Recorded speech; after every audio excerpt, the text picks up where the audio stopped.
Dr. Lee leaves the board table and steps to the podium.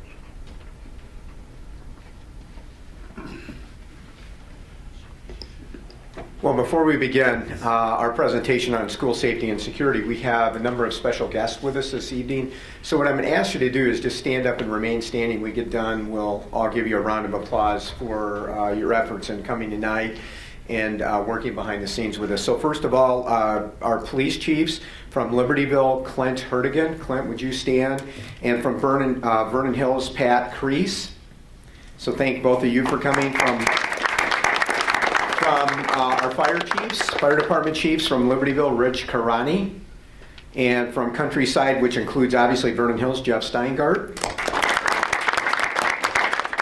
Associate Superintendent Bryant Kelly, assistant principals from LHS, Eric Marosher, and from VHHS, Greg Stilling. Team leaders, Jason Schrader and Megan Silverberg from LHS and Bill Bellacomo from Vernon Hills.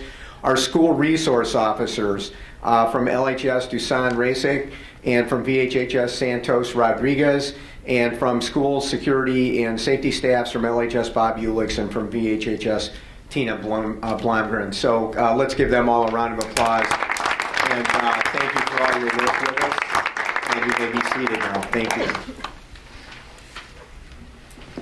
They all sit and Dr. Lee continues. Well, good evening. My name is Dr. Prentice Lee, and I'm the superintendent at Community High School District 128.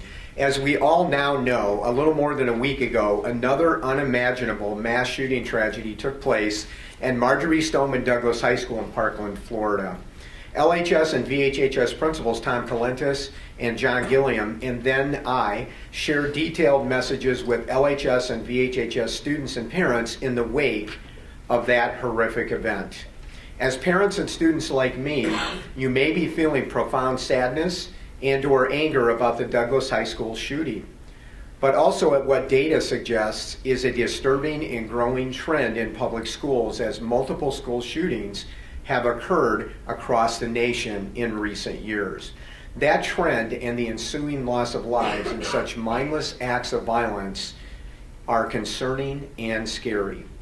Following up on information that Dr. Gilliam and Dr. Colentus shared with students, staff, and parents earlier, on behalf of the District 128 Board of Education and Administration, I want to assure you that the health, wellness, and safety of our students and staff has been and will continue to be our highest priority.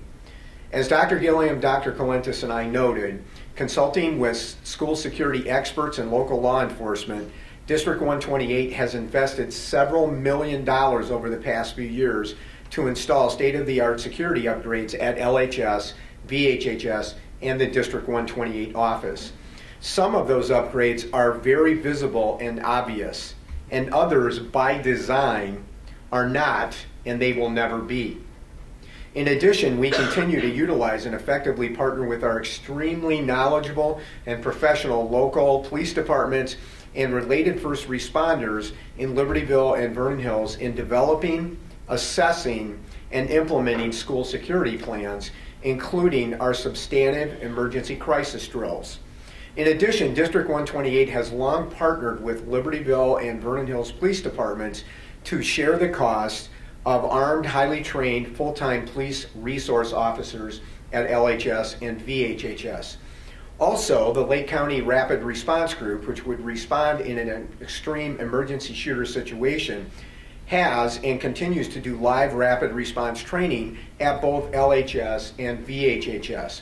We are honored to provide the Rapid Response Group the opportunity to do live training at both schools to hone and improve their response. But also, because as a result of training in our buildings, the response group is familiar with our buildings if they would ever need to respond at LHS and VHHS.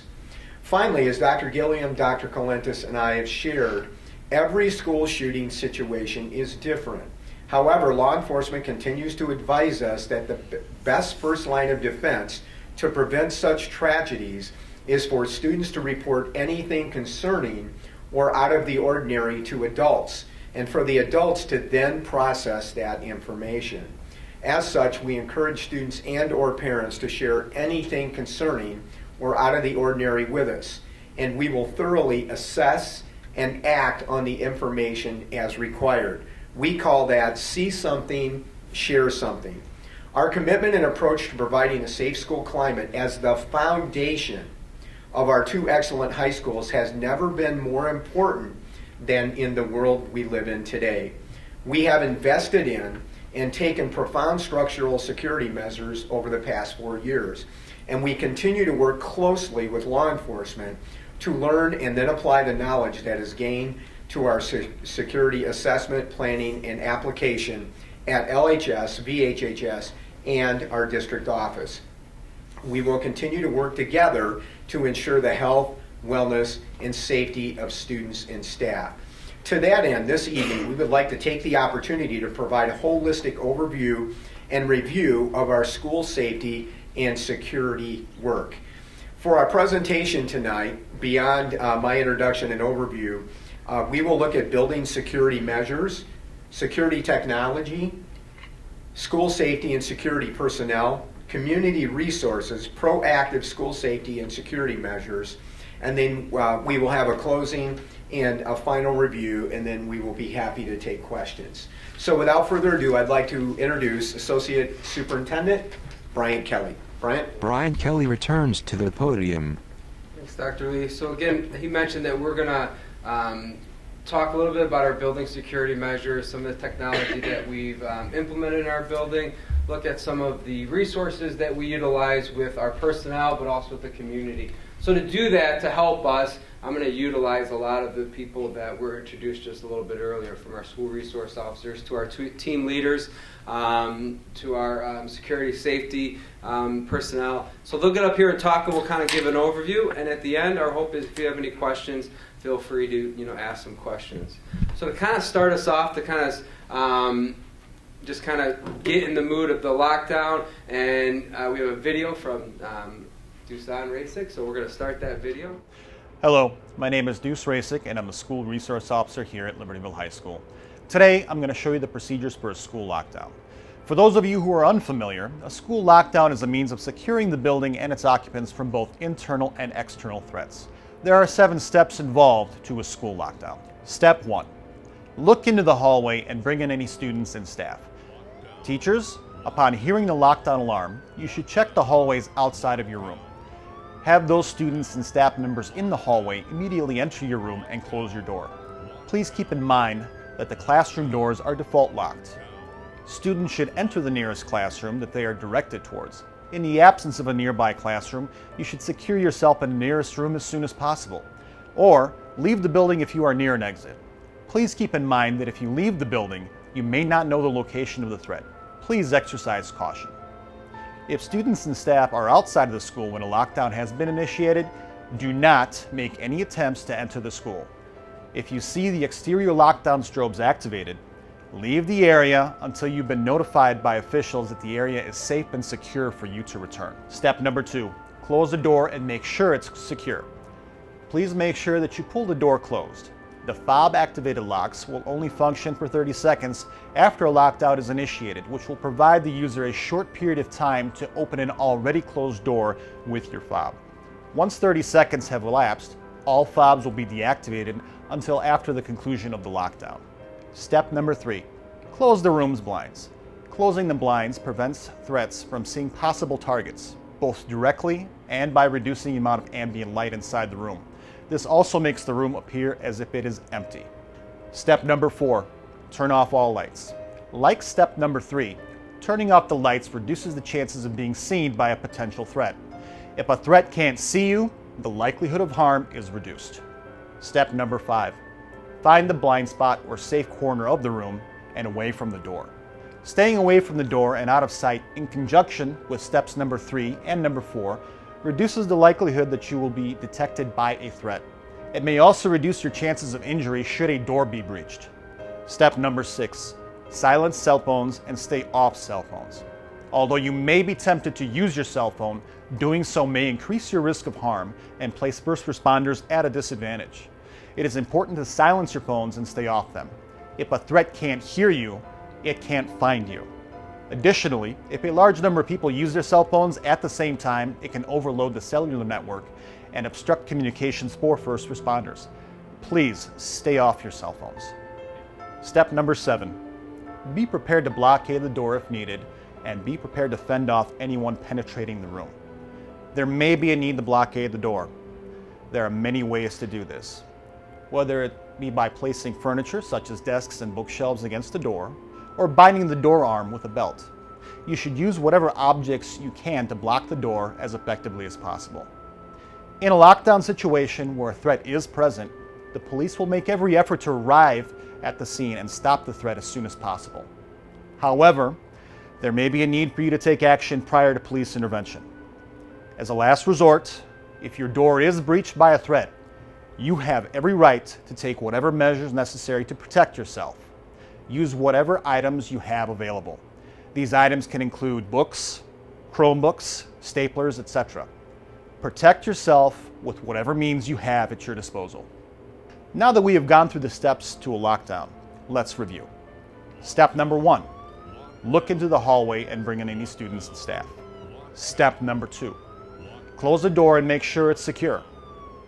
Step number 3, close the room's blinds. Step number 4, turn off all lights. Step number 5, find the blind spot or safe corner of the room and stay away from the door. Step number 6, silence cell phones and stay off cell phones. Step number 7, be prepared to blockade the door if needed and be prepared to fend off anyone penetrating the room. I hope that this information was both informative and helpful. By following the proper procedures, we can greatly reduce the risk of harm should a threat arise. Now, ultimately, prevention is our greatest asset. Please notify LHS staff should you ever hear of any threats directed against the school and its occupants, even if you believe it may be a joke. If you have any additional questions, please don't hesitate to contact me. Thank you very much for your attention, and please be safe. Slide. Safety and Security Overview. That lockdown drill video just kind of gives you a glimpse of some of the safety measures you have. We're going to talk about a lot of those in our presentation today.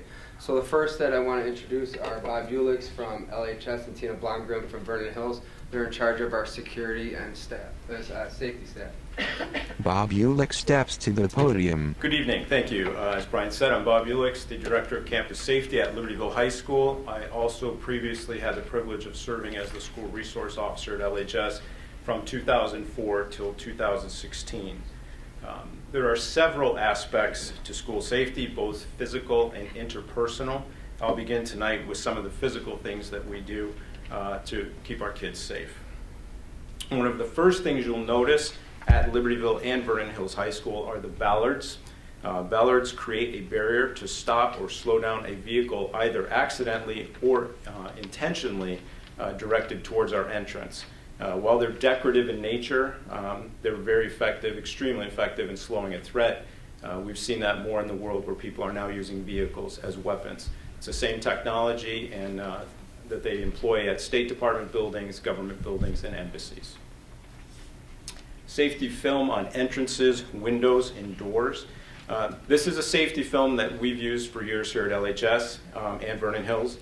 What the safety film does is fortify the glass and significantly delays or prevents the glass from being compromised, thus providing time to identify a threat and address that threat appropriately. We have a small video for you to watch. What I'll just note is in the video, there are two small vignettes. The one on the left is without safety film. The one on the right has the safety film. Video.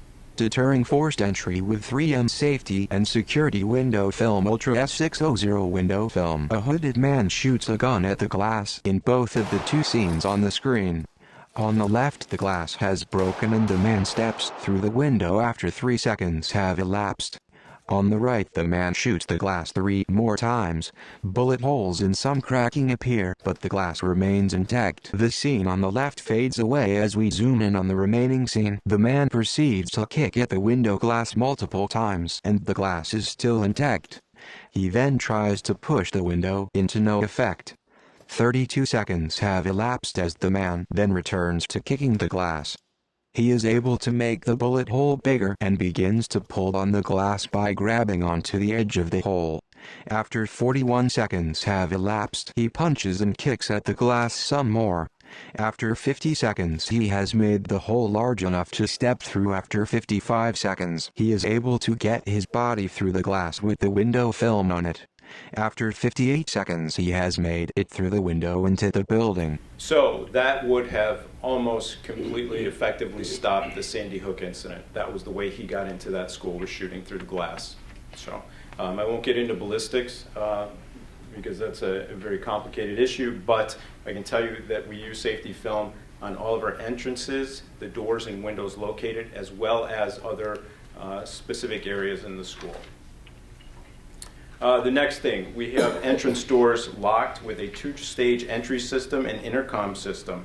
The entrance doors are locked daily at the beginning of school. They are locked at a certain predetermined time that we've programmed for the evening and mornings as well. But once school starts, every door is locked in the school. Therefore, someone that's coming to school as a visitor, guest, appointment, whatever the case, or someone that doesn't have an actual reason to be here, we can stop them and assess them before they come into the building. So we can first find out why they're here. We can let them into the first stage of the entry system, assign a visitor's badge, do the proper background check, establish if they have an appointment, and then let them in. If we identify a problem or something just doesn't seem right, we can also contain them in our vestibule area and then have time to notify law enforcement. Non-main entrance doors, meaning both schools have two entrances that can be used. Those doors are also equipped with a system that has a camera and a door buzzer.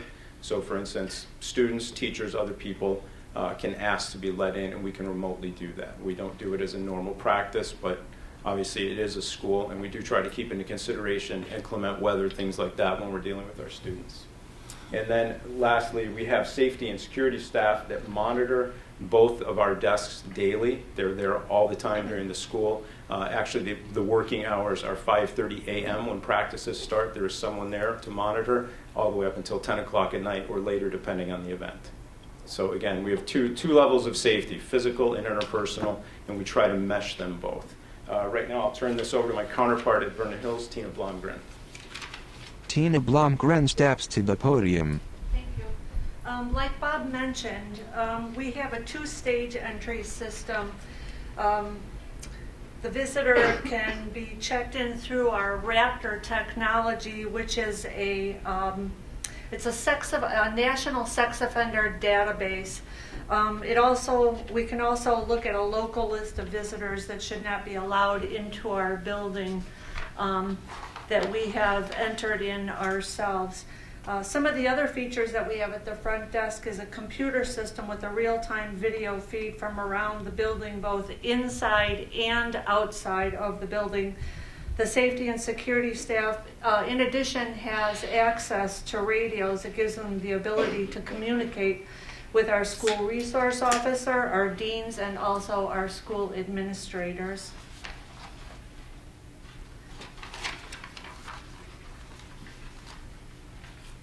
Greg Stilling, Assistant Principal, Vernon Hills High School. All right, thanks. So we have cameras that monitor the building, both inside and out. Our cameras inside the building monitor really the entire building throughout the day. They can also be monitored by the police. They have them in some of their cars at the police station. They monitor our hallways, the gyms. Really, we can use them to play back if an incident occurs, but they give us a live feed of what's happening in our building. The cameras feed to the front doors, like Tina mentioned, but also into the security office, of course. And then we review the video footage every morning of anything that happened overnight to see if there's anything that was going on that we need to follow up on. We have external cameras on the outside of the campus. Some of them pan to cover all directions. Some of them are fixed on specific locations. The parking lots are certainly an area that we use the cameras quite a bit for. Our athletic fields, tennis courts, those kinds of things. These come in handy if something's going on outside the building. We might see it before it gets to us, And then we can also use it to replay. All of our cameras are recorded and kept for a period of time, so we can go back and review it to see what went on. At the exterior of the building, we have security signage, which I think does a few things. One is it's kind of a proactive measure to let people know you're on camera, so don't do anything you shouldn't do here. Also, we have the no trespassing signs. We let people know they're subject to search when they're on a school campus. So it's kind of just a heads up that, hey, you're on a school campus, act the way you're supposed to on a school campus. They would also help us if someone does violate the rules and we do need to prosecute someone. The signage is up there to allow us to do that. With that, I'll turn it over to my friend Eric Morozier. The vast majority of doors of both VHHS and LHS are equipped with fob readers. All of the offices and classrooms are equipped with emergency call buttons that can be used to contact the main office, as well as the 2 main security desks. And all school lockdown can be accessed in multiple areas of the building as well as remotely. The internal and external lockdown strobes are also tied into the building-wide PA system. When a lockdown has been initiated, several things occur. The system broadcasts the lockdown alarm siren, both inside and outside of the building, as well as the repeated automated message indicating to lock down. The lockdown strobes are activated, which serves as a visual indication of the lockdown for those areas like a band room or an auto shop where classroom volume could prevent students and staff from hearing a lockdown siren and repeated lockdown messages.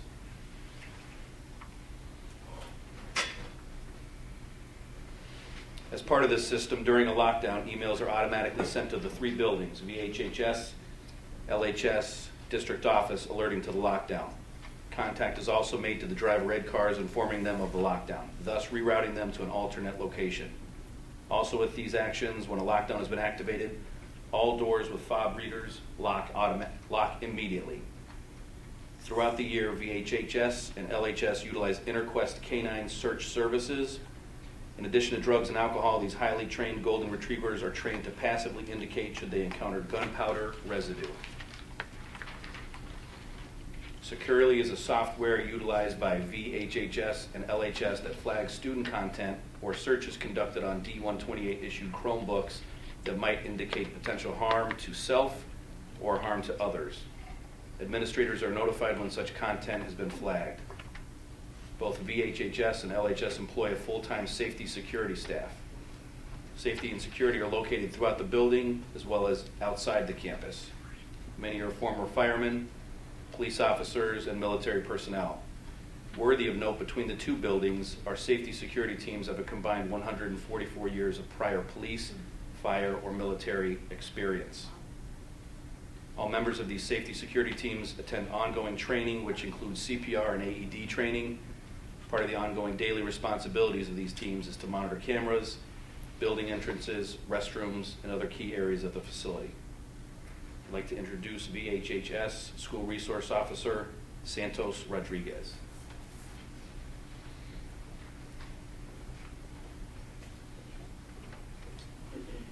Good evening. My name is Santos Rodriguez. I'm the Vernon Hills Police Officer assigned to the high school. My counterpart is Deuce Rasick, Libertyville Police Officer assigned to Libertyville High School. Our goal as SROs is to provide a safe learning environment, be a resource to staff, students, and parents. We create and maintain positive relationships with students throughout our day.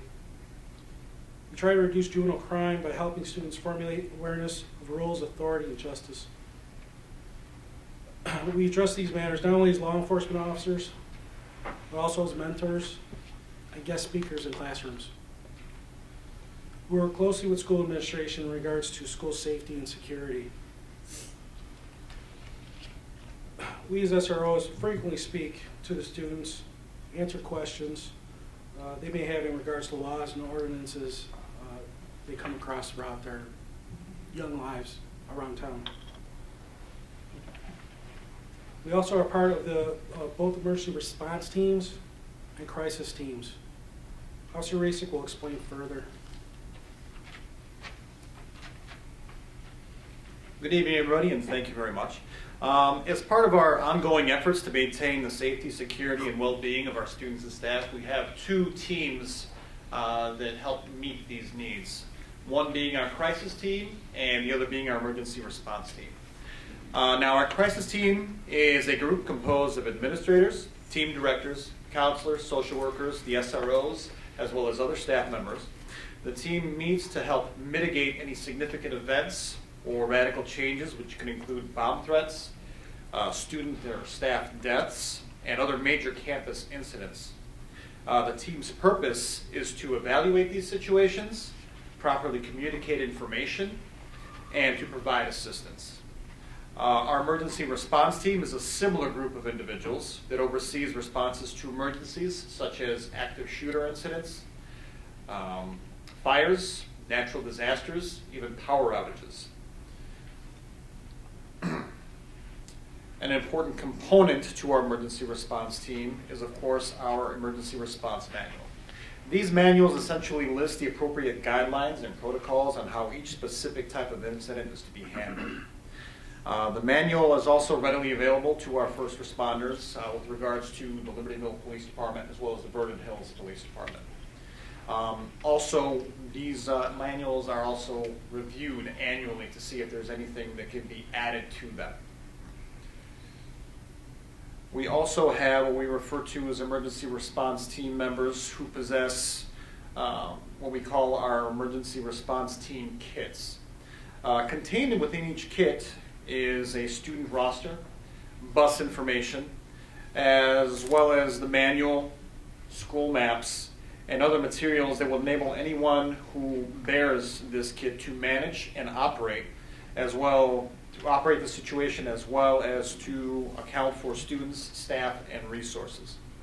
Finally, each school also has an emergency command center, also referred to as emergency room. These rooms is where the emergency response teams can convene and conduct their plans. Each room has standalone power, independent from the rest of the building, along with a landline phone system. With that, I'd like to turn it back over to Mr. Kelly.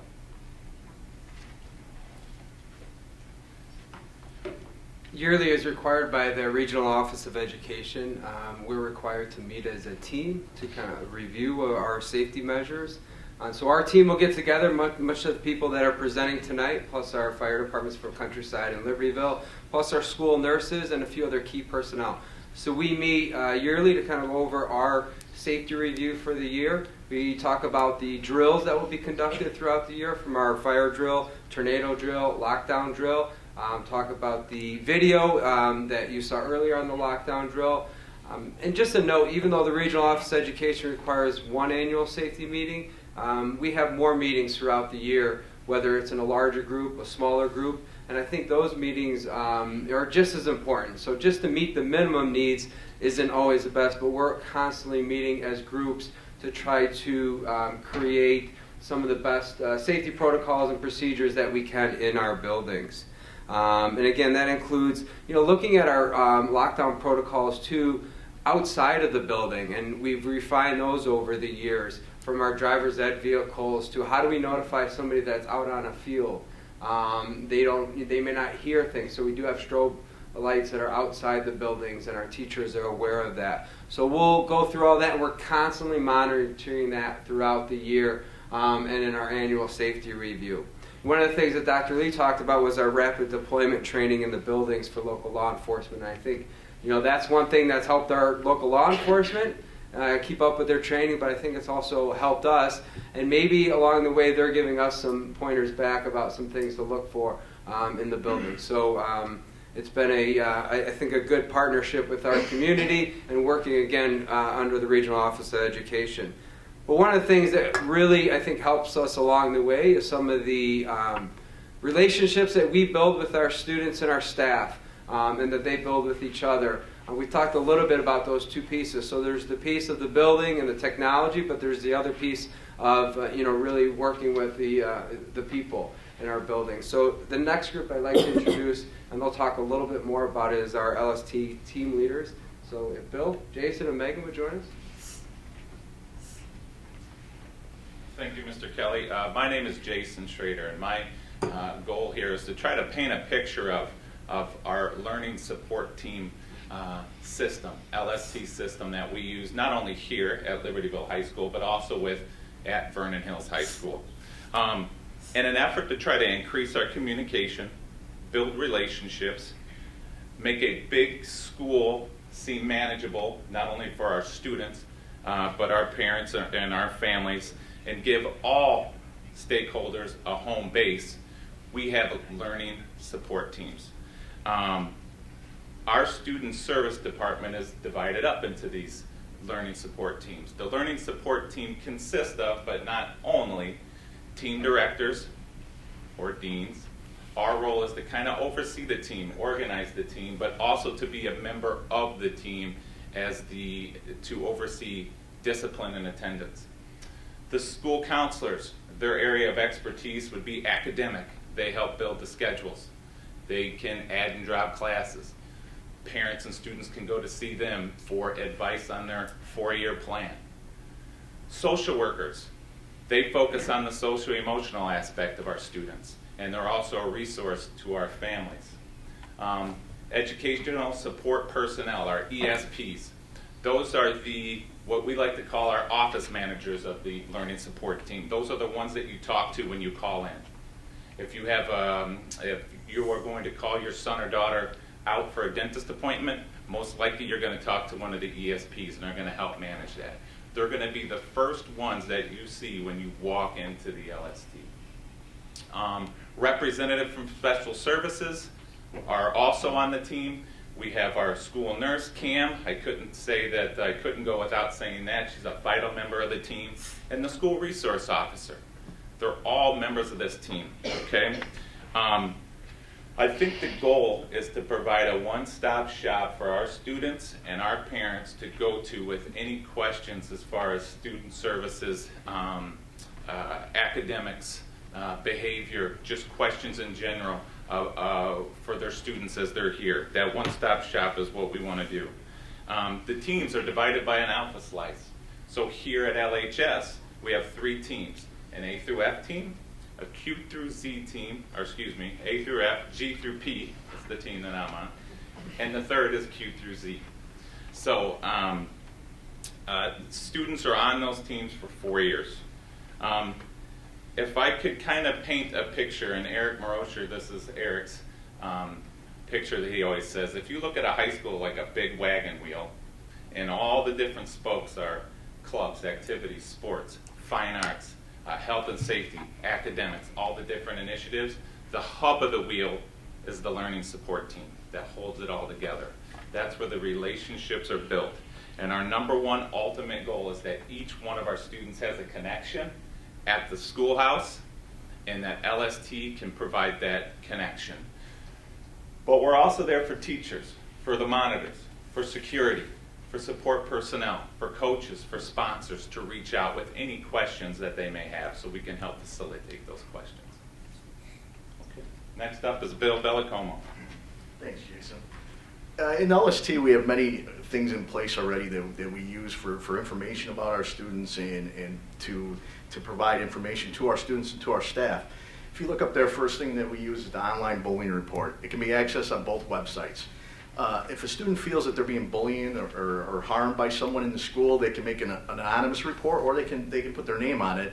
A lot of the reports that we get are very specific. Some of the reports that we get are from someone who witnessed the bullying and they just thought it wasn't right and they reported it. Or if they hear something on a bus or anywhere in the hallway that just doesn't sound right, or if a student is in need, this is a place where our students can report it. We utilize this information, we can act promptly. The information usually right away, and we can investigate and get the student the right support that they need. Learning support team. Jason outlined all the members of the learning support team. We have weekly meetings. These meetings, we talk about different concerns. It could be academic, it could be medical, it could be social, emotional, but this provides us to meet as a team, discuss, and everybody be on the same page, and what best ways to service our kids. Okay? Students concerned, emailed by our staff. The staff is the eyes and ears out there in the hallway and in the classroom. And our staff is invested. And I feel comfortable saying that at both buildings. They care about our kids. They develop those, you hear the word relationships a lot. They develop those relationships, and they come to us if they notice a student maybe going through a difficult time, if they notice grades slipping, if they notice an attendance issue, if they hear something, or if a student just comes to them and approaches them. And a lot of times we get those reports, and we can act on them and work as a team and best service those students. But our staff is a great asset for us in the learning support team. Communication and follow-up with our students. Anytime we deal with a student, it's important to close that circle. Let the student know that this is the issue, we moved on, or this is what we've done, and communicate with them. Also, it's important for us as deans to get out and communicate to our staff and our students. We regularly go to department meetings and discuss what the learning support team does and how we can support them. We also try to get into classrooms. We visit the PE classroom and discuss with our students where to find the online bullying report, where they can go to access certain resources and help in certain situations. And it's important for us to be visible in the hallways and develop those relationships before school, during lunch hour, so they don't just see us as deans that hand out discipline, but we're also intermixing with the students, and then they feel more comfortable to come to us later if they have an issue and they know we're approachable. Megan will discuss the last three. Hi, thanks again. I'm just here to discuss some more proactive safety measures that we're implementing at the LST Learning Support Team and school-wide level. We are actually working to implement evidence-based and research-based school-wide prevention and intervention initiatives at both schools. At Libertyville High School this year, we're implementing what we call the Green Dot program, which empowers bystander training. So if students or staff see something, they know how to say something, distract, and then let an adult know and intervene at the peer level and then the teacher-student level. We're also working at both schools to implement restorative justice practices and restorative practices overall. So this is looking at building positive restorative relationships with students, with staffs, and families, but then also using that in our discipline role to not only address a concern that comes to our office where there's been harm, just to address that specific behavior, for instance, with a staff member or teacher and a student, but then also to work together to rebuild and repair that relationship. So what happened in class, but then also for the teacher and student to work together on who was impacted, how it impacts the greater community, and then what that student could do to rebuild and repair that relationship with either their fellow student or their teachers. So again, we're addressing behavior, but then we're also rebuilding and reconnecting students in our communities. We are also a great example at Libertyville and Vernon Hills about student participation. So last school year we had over 94% of our students participate in at least one or more activities, clubs, sports. With that being said, it again creates positive, healthy connections with students, with one another, and then with coaches and staff members. Another proactive safety measure is our school safety and security staff. Obviously there's two representatives here, but they are the first person most students see when they walk in the door. And they do know students by name. They ask about their extracurriculars. They go and supervise their extracurriculars, and they truly build a strong positive and working with us to build restorative relationships when they do have to intervene. And just to reiterate the last thing, I think our strongest, as my counterpart said, the most important proactive safety measure that we implement every day in the learning support team is building and rebuilding and reconnecting with students, with families, with one another to create strong, safe, and healthy schools every day. Brian Kelly returns to the podium. Again, a lot of these safety procedures and steps that we put in place would not be possible without the support of our community. From the Village of Libertyville, Village of Vernon Hills, the Countryside Fire Department, their participation in our drills throughout the year and helping us out and helping us improve and get better at the things that we have to put into place. Some of the things we do have some appreciation breakfasts for them and outreach programs for them throughout the year. And again, it's another good way to bring them into our building and get them to know our staff and know our students. And our students may be used to seeing some of them around, which is great. But a big part of it too is our community and our parents. their partnerships in our organizations and our schools, their support really helps. Again, it's a big part of the relationships. I know we talked a lot about, some of the, the building security measures we put in place, technology, but I think a big part of it is just those proactive and those relationships that are built with our staff and our students and our parents and the community to help. So we have to be proactive, I think, in two pieces. And again, that's our, I guess the foundation, the building piece, but also the interpersonal piece. And I think that's important. So hopefully that kind of gives you an overview of a lot of different pieces that go into place for our safety and security measures here at District 128. So I guess I'll turn it over back to Dr. Lee to kind of close up here. Well, just a couple of things to complete the presentation before we move to the questions. The most important thing for our parents and our communities to know is that we have a long history of building the partnerships necessary to do what we're doing now.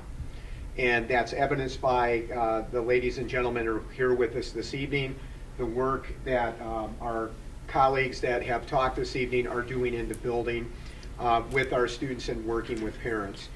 We are totally committed to ensuring a safe and secure learning environment for our students. The foundation of any high school, no matter where it's located, is a safe and secure learning environment.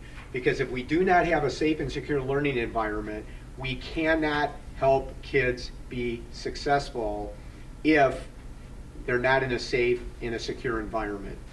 Okay, there's tons of research to support that, but every one of us here tonight, we know that from common sense. So we have a long history of working with our first responders, our folks in the buildings. We have structured ourselves in learning support teams to maximize our ability to develop relationships with students and parents. And if we go back to what I mentioned at the start tonight, as our colleagues would tell us, the number one factor is to develop relationships with students, because when we have those relationships, they'll walk up to John or Tom in the hallway or one of the deans or a teacher and say, you know what, something's amiss today. And when they do that, then we have the opportunity to intervene in the building and, if necessary, with our first responders. So I want to finish by thanking our Board of Education.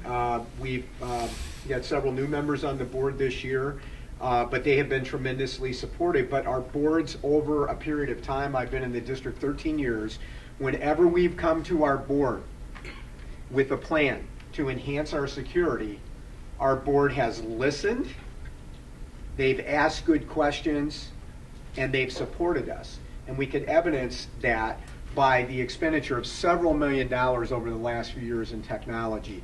We are blessed to be in an area where we have the resources to do that, because we have colleagues in other parts of the state who cannot afford to do those kind of security upgrades. So Pat, all of you on the board, we want to thank you for your continued support of what we do here, and we're going to continue to do everything possible to make sure that our students and our staff and our parents who may be visiting the building are safe while they're in the building. So with that, I'm going to kind of ask the first question that's topical right now, if you don't mind, Pat. Okay, and we have some of our law enforcement people here with us today. So the president has recommended that teachers be armed in the buildings. Could you guys respond to that? Would you be willing to take a crack at that? Whether you think that's a good idea or not? Can you hear me okay here? Or do I need to go to the mic? I'm happy to. Vernon Hills Police Chief Patrick Kreis. So let me just start by thanking Dr. Lee and the board for inviting. I'm relatively new to the community in the Vernon Hills Police Department, but I've been very impressed with the work that the school board and the administrators at both Vernon Hills and Libertyville High School have done since I've been here. So the question is I think, a broader question. And how I like to respond to this, I've been asked this probably, I'm sure Chief Hertigan has, probably 10 times. My neighbor over the fence tonight at dinner. So at least 10 times in the last couple of days. It's very hard to discuss these things in very broad strokes. I don't want to speak for a chief of police or for a community that might have one sheriff's officer to respond, and they might be 100 square miles of a rural community. There might be a solution there for that community. So it's very hard to say yes, no, black, white on all of these. The relationships we have with our high school, with District 128, layers of security, what you've heard, relationships, very quick response of our emergency, both police and fire. Our officers are trained and equipped. It's Chief Hertigan's and I's expectation they will go in and address any threat that comes to our community. I do not see that there's a need in our community to bring additional armed civilian personnel into the community. So to answer your question, no, that's not needed here. Great. Clint, you want to add anything to that, or is that good? Libertyville Police Chief Clint Hertigan. Not necessarily. I just want to add, and I think all of us might imagine that it's difficult even in the law enforcement world for us to screen and recruit and identify appropriate personalities that are not only willing to carry a weapon, but to learn how to use it effectively and engage when appropriate. And so I know that screening process doesn't take place in the teacher arena. However, you're screening for different reasons for educators. And so a broad stroke of the brush like that to suggest that all teachers should be armed, I wouldn't necessarily support that, especially in an area like this where we feel blessed to have the resources that you can provide for us, and the agencies and local law enforcement here is ready to respond and equipped. Great, thank you to responding to that very topical question. Okay, let's open up to the board for some questions. I'll ask a couple, maybe before you guys sit down. The first one I'm going to ask, I'm not expecting an answer tonight because we'll probably be here till tomorrow, but I would like, on behalf of the board, to really make a commitment that says we'd always like to know what else we need to do. I'm sure there's always more. At a minimum, I'm sure there's more training we can do. But I'd really like to continue that dialogue. A lot of times when I work with teams at work, I tell the team, it's not the team's decision to say no. Decisions of no, I believe, strongly need to be elevated at least one level so that somebody else is involved in that conversation. And I would really just sort of appeal to you guys, any and everything that you think can and should be done. I'd love to make sure that Prentice and his team are involved in that, and that somehow we're informed of it. Because the thing that keeps me up at night with all the great stuff that we're doing, and I do believe it's great, I keep scratching my head saying, what are we missing? What else can we do? I know nothing's perfect, but I think this is one topic that we got to continue to push the envelope and just keep asking that question. Because the other thing I worry a lot about is complacency.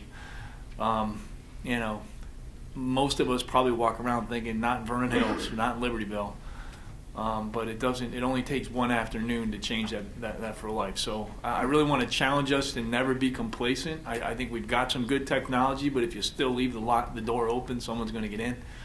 So I want to make sure we're vigilant. The other, just one quick question really, is what opportunities are out there to benchmark, and where do you go for, I'll call it state-of-the-art best practices in this space? Vernon Hills Police Chief Patrick Christ. I don't want to appear, overconfident. I just suggest if you look at the fire chiefs in the room, Clint Hertigan, myself, we've probably got 100 years experience. Yeah. And it's something that Clint and I have worked together for years, even before we were both chiefs here in our other communities. It's something near and dear to our heart. We work very hard. We've spent a lot of our career helping prepare police officers, and not just that first response, but the follow-on response, the critical incident management, and then the integration with whoever we are working with. In this case, the school administration, fire EMS. It really is a team approach. We step back from that, to your point, the training. We're never done training. We're never done preparing. We have a lot of lessons to learn. Every time an incident happens, lessons come of that. We constantly challenge ourselves. We have some terrific instructors on both of our departments. And regionally, the partnership we have in Northern Illinois is second to none. There's no one in law enforcement that is blessed like we are in Northern Illinois with the cooperatives we have to make sure that it's not just your Libertyville police officers, your Vernon Hills police officers. If we have a tragedy or some threat come to our community, we'll have 100 different law enforcement agencies respond in a very organized manner. So we're well prepared. We're constantly learning and making us better. But I don't think you can look at somewhere in the country and say we're striving to be like them. We truly are prepared and cutting edge. Chief? Yeah, I just want to congratulate you on the commitment of resources here in District 128, not only in personnel and staff and teams that you're building, but the equipment that you're providing, the technology that you're providing. You are setting the example for others to follow. So when you're saying we want to guard against complacency, we all do. And we are meeting with your respective school staffs on a regular and routine basis to have discussion and open dialogue about best practices that are being identified elsewhere throughout the nation, and in some cases throughout the world. So we're not afraid to put anything on the table, but we think, and we're always learning. There's always room for improvement. We're not afraid of that. I don't want to represent ourselves as arrogant about what's happening here or taking place in our communities, but you are setting the standard and an example for others to follow. Okay, great. If I could, Doctor, yeah. I mentioned that I'm relatively new. I'm sure your principals at Vernon Hill maybe were a little taken aback on the first drill when I asked them to invite some of my colleagues from outside of the area to come see the lockdown and see the technology and some of the physical improvements we've made on campus here at Libertyville and Vernon Hills. They truly are state of the art, and I was proud to show it off That's to great. other first responders. That's great. All right, anybody else? I do. I have a question. Thank you all, first of all, for all you're doing and have done and are continuing to do. As I sit here, it's come to me that, boy, we certainly seem like we have a lot focused on the school day. But I was just thinking, what about now? Like, what kinds of things are in place for all the things that go on, board meetings and school, both these buildings are used constantly for many school activities as well as community activities. And I'm sure there are things in place. It occurred to me as we were all sitting here in this room, what about as we move into the time that isn't the school day? And is that something we should be working toward, or I'm sure there already are things. Not as defined, but we have the same tools, in place, but not in the numbers that we do. I mean, like the doors are, like tonight, anybody can walk in and presumably, I don't know. In the back door, but we do have somebody monitoring the cameras. So people come in. Even though they're not sitting there. Yeah, so the cameras are always monitored. And do you ever? The cameras are always monitored. They can be monitored, Just from a different location. At different locations. Gotcha. They can be monitored from phones and computers from other people at school. And we constantly are looking at our procedures in place, whether it's big events, whether it's big fine arts events, athletic events.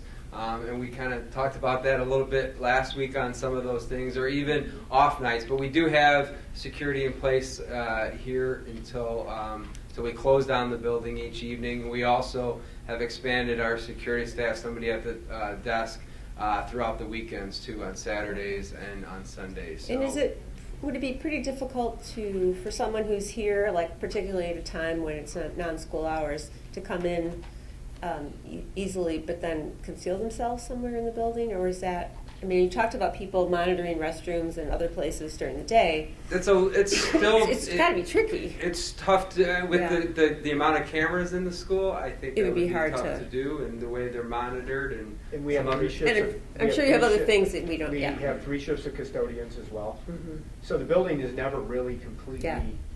So if there's movement or something that's so unusual, we have custodians people who work the 3rd shift. We have people in the building who are around the building who are doing their daily runs, making sure everything's ready to go for the next day. Yeah, thanks. It just, Yeah. as we're sitting here, I thought, oh. Yeah, Tina's got a couple I comments. can that just help. answer Thank that you. real quick. In Uh-huh. our Mike, building, Tina. I can't speak for LHS, but at our building, I have a log sheet roster on a spreadsheet. Every room is checked, every fob swipe is checked, every bathroom is checked, every teacher's workroom is checked. Main office, administrative ends by the LST and the nurses, they're checked. The security person that checked it puts the time on. I can verify that time on my cameras, so to make sure everything is copacetic. So, and that's turned in every single night before the building goes into a complete lockdown. Thank you. That's Thanks so great. much. Thank you. Okay. Other questions? Anybody else? Board Member Mac Thurman. First off, I want to begin by thanking everyone who came and participated in this. I think the size of this team here speaks volumes to what is going on in terms of a holistic approach to this issue. The first thing I was wondering, could someone just briefly go over the trainings that the security guards at the school face when they are hired, or the continuous training that they're subjected to?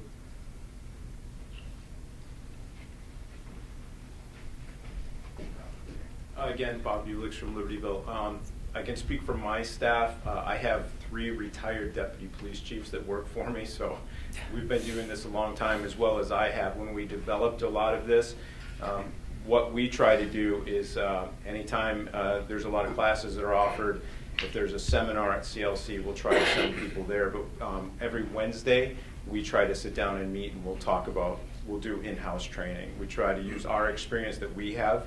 And everybody is very versed at the procedures, and I think that's one of the things we focus on. So we're always looking for new training opportunities. The district's always been very generous if someone applies to go to a training session, but a lot of it is done in-house on how to use our systems and report anything, the main thing. Thank you. And then second, maybe one of the LST staffs, could you walk me, say a student tonight submits a bullying issue, how does that process unfold moving forward? Brian Kelly. I'll do the first part and then I'll turn it over to Jason. So if somebody submits something online, you can access it from either of the websites, and it automatically sends emails to key personnel. And I'm one of those key people that get an email that it's been submitted, and the other people will get notification that it's been submitted. But I'll also follow up to whether it's at Libertyville or Vernon Hills, and follow up with those people immediately, whether it's Greg Stilling or John Gilliam at the buildings at Vernon Hills, or Eric or Tom here at Libertyville. So even though I know they may be getting some of those notifications, I'll still follow up them right away on that. And then once we get those, then the LST maybe will be working alongside. Yeah, if we do receive a report, it's shared through us. We have it. We sit down and we meet as a team and go through the report to kind of collect information. What's this about? What's it look like? Who's the student involved? Because just like we were saying, our LSTs, the learning support teams, are divided up by alpha slice.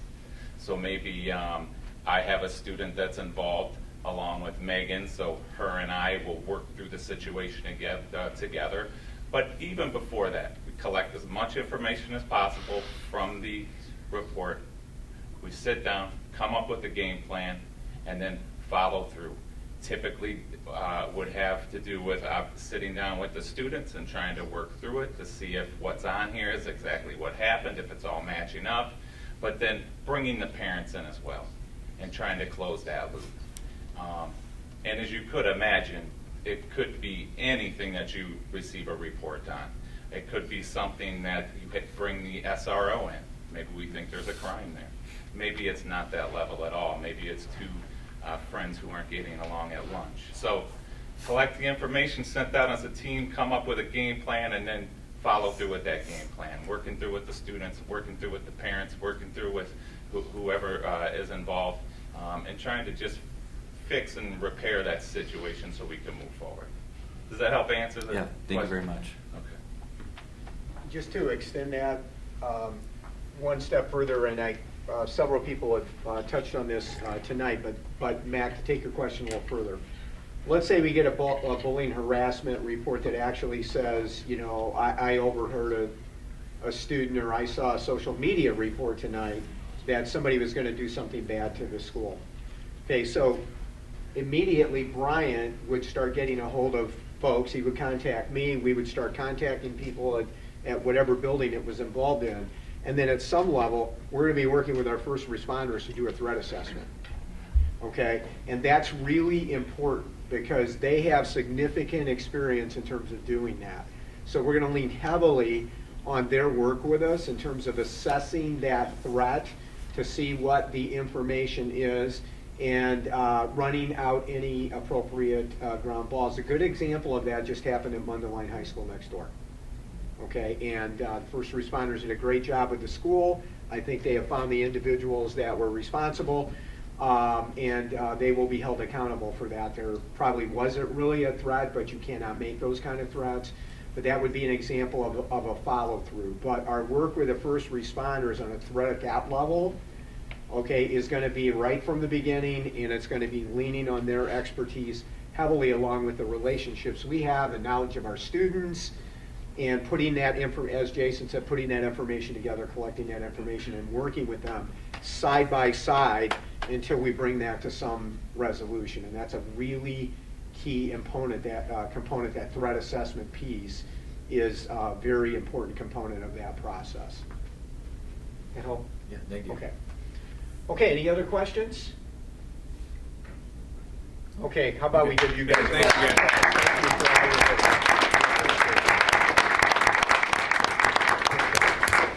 Yeah, great job. Thanks, everybody. Yeah. You have some questions in the crowd? Oh, I have a question. Yeah, go ahead. All right. And maybe the police officers can. Microphone? Oh, jeez.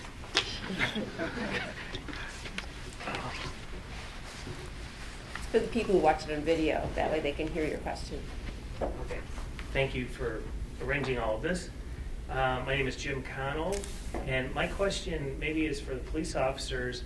And what's been on my mind, a question that keeps coming up in my mind, especially after the Parkland incident shooting, is if a child or a parent or a teacher or anybody reports, if there's kids or people that have bad behavior, erratic, they're holding guns to their siblings' heads, and they're doing all kinds of crazy things that are getting reported to police, law enforcement, FBI, whoever it might be.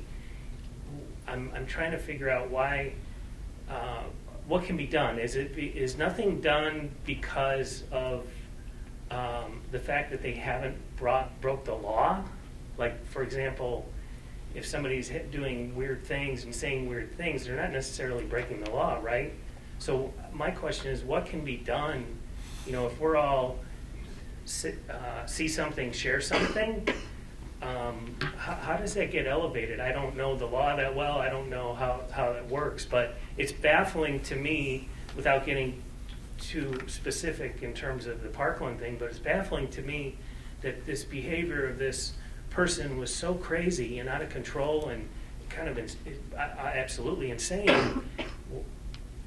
But the question I kept coming up was, well, why didn't somebody haul him in? But then the other side of me is going, well, he probably didn't break the law. So you can't just haul people in, but see something, share something, it kind of defeats it. So I just don't understand. And I'm looking for maybe an explanation or some context. So thank you. You're welcome. So see something, share something is extremely important, right? We don't want, well, first of all, we aren't going to pass judgment on what happened in Florida. We don't know all of the details yet. We won't be ready to comment on that particular situation until the final report is provided. However, I will assure you, in the scenarios like you're describing, it's not that nothing is done in our communities. What we would do in an environment where maybe a crime was not committed and the person is not arrested and brought in immediately, is we work with that person and family members or friends to bring either them to social services to get some immediate assistance, or we bring the social services to them. So it's not that nothing is done. Maybe we can't make an arrest at that particular time, but we'll work in that type of an environment to make sure that information is gathered, a documentation occurs about the incident and the concerns that were related to us, and there's follow-up done to the extent that we can. And we'll work not only with the school in the type of scenario that you're describing, but even outside of the school environment to bring social services either to them or them to the social services. All right. Hey, let me just add one more comment or thought to Chief Hertigan's points there is we also have in Illinois, I feel very fortunate to be a police officer with the system we have regarding firearms. It's called the Firearms Owner Identification Card Act. It's been in force for a long time. It's been enhanced in recent years. And even when someone doesn't commit a crime, if their behavior is erratic and there's other things that demonstrate they might be a danger, there's a mechanism as police officers that we can put in place to have their rights to buy or possess a firearm suspended until they go through some due process to figure out what's really behind it. So we really do have some powerful laws in Illinois to help, and I think that really gets to some of your concerns as well. We don't have to necessarily arrest. There are other steps we can do. Thank you. Okay. Thanks again, everyone. We really appreciate it. Oh. I have one more comment. Anna Dre, 1020 Ashley Lane. This didn't happen in our community, thank God, but it certainly does affect our students. As a parent, I'm deeply grateful to see all the resources that are being used. I also want to give specific thanks to LHS. Our students are affected and they're trying to process this, and a part of this process they have very important voices, and I'm just really grateful that you guys are giving those students a safe opportunity during some upcoming events to be able to voice their opinions and to be moved to action. You know, the greatest predictor of future behavior is current behavior, and you're turning them into good citizens by giving them that opportunity. Thank you so much. Okay. You good? Good. All right. Okay, I'm going to let you start. I'll be right back. Yeah. Okay. Thanks again, everybody. Appreciate your help.